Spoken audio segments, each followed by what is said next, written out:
ওই মুহাম্মাদের সঙ্গে নূরের নবী রাহমাতুল লিল আলামিনের সঙ্গে বেয়াদবি করার কারণে তার নামটা আমি তাওরাত কিতাব থেকে কাটার কারণে আজকে আমি গুইশান বয়ে গেছি। আমি তোর কাছে ক্ষমা চাই, আমাকে তুই মারিস না। আমি তোর কাছে ক্ষমা চাই রে আবু জেহেল, আমার গায়ার বাড়ি মারিস না, আমি সহ্য করতে পারি না। মারবি, আমার নবীর কাছে ক্ষমা চাওয়ার পরে আমার নবী যদি ক্ষমা করে দেয় এরপরে আমাকে দুনিয়া থেকে বিদায় কর। একটা সুযোগ দে রাসূলের রওজা, রাসূলের কাছে যাওয়ার একটা সুযোগ করে দে। আবু জেহেল ডাকতে লোকজনের বলে, তোমরা কে কোথায় আছো, লাঠি নিয়ে আসো।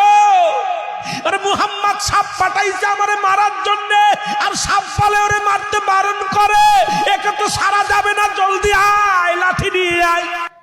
লাঠি দিয়া পিটাইয়া আবু বাদানরে কি করলেন, হারেসকে পিটাইয়া হাড্ডি গুড্ডি ভেঙে দিলেন। হারেস চোখের পানি ছেড়ে কান্দার বলে, হারেস ডাকতে বলে, আবু জেহেল রে, আর আমি সইতে পারি না, আমি অভিশপ্ত হইয়া মারা যদি যাই রে, আল্লাহর আদালতে আমি কি জবাব দিব। আবু জেহেল রে, তোরে অনুনয় বিনয় করি আমারে মারিস না, আর পারছি না, আর সহ্য করতে পারছি না, আমাকে মারিস না, একটা বার সুযোগ দে, রহমতের নবীর কাছে ক্ষমা চার একটা সুযোগ আমারে করে দে। আরে একটা সুযোগ যদি আমি পাই রে, ওই নবীর কদমের মধ্যে ক্ষমা পার একটা সুযোগ আমারে করে দে। আবু জেহেল পিটাইয়া মারি ফেললেন, সাপটাকে মারলেন। মারা পার হারেস এ মুসলমান গুই সাপটারে পোড়াইয়া এবার কি করলেন, আগুনে তারে পোড়াইলেন। এত মারিয়া শুধু ক্ষান্ত হয় নাই, আগুন দিয়া পুড়াইয়া ছাই বানাইলেন। ছাই বানায় একটা পাতিলের মধ্যে ভরলেন।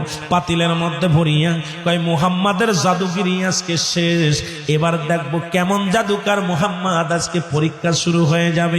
এবার সাপটারে পুড়াইয়া ছাই বানাইয়া নিয়ে একটা পাতিলের মধ্যে নিয়ে নবীজির দরবারে চলে গেলেন। ডাকতে বলে, এ মুহাম্মদ সাল্লাল্লাহু আলাইহি ওয়াসাল্লাম, ডাকতে বলে, এ মুহাম্মদ, আব্দুল্লাহর বেটা মুহাম্মদ, শোনো, আমার এই পাতিলের মধ্যে কি আছে যদি বলে দিতে পারো, আমি এক বাক্যে বলতেছি, আমি আবু জেহেল কালেমা পড়ে মুসলমান হয়ে যাব। এক বাক্যে বলতেছি, আমি একটা সেকেন্ড দেরি করব না, কালেমা পড়ে মুসলমান হয়ে যাব। এবার বাজান রে, আমার নবী ডাক দেখায়, চাচা আবু জাহেল শোনো,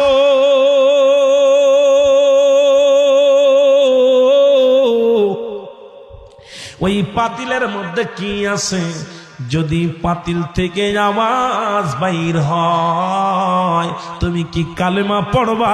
কয়, বাবা তুই কি বলিস, তাহলে তার কোনো কথাই নাই।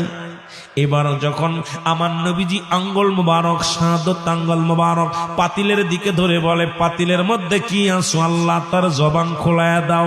সঙ্গে সঙ্গে জবান খুলে গেছে, বলে লা ইলাহা ইল্লাল্লাহু মুসা কালিমুল্লাহ। কারণ আমি হলাম মুসা নবীর উম্মত, আমি হারেসা মুসা নবীর উম্মত। সঙ্গে সঙ্গে ডাকতে বলে, হুজুর আমি গুইসাপ হয়ে গেছি, আপনার নামের সঙ্গে বেয়াদবি করার কারণে আমি মাপ চাওয়ার জন্য মুসা আলাইহিস সালামের কাছে দরখাস্ত করেছিলাম। মুসা নবী আমার দরখাস্ত কবুল করেছিল আল্লাহর দরবারে। বলে, এ মুসলমান শুনে নাও, এরপরে আমি ক্ষমা চাওয়ার জন্য মক্কা থেকে মদিনা, আর মদিনা থেকে মক্কায় আমি 6 মাস লাগছে বুকে হেঁটে আসছি আপনার কদমের মধ্যে একটু ক্ষমা চাওয়ার জন্য। আমি আবু জেহেলের বাড়ির সামনে এসে ক্লান্ত হয়ে যাই, ওখানে একটু বিশ্রামে ছিলাম। উনি আমাকে মারিয়া আমাকে কত অনুনয় বিনয় করেছে, আমার কোনো কথাই শোনে নাই।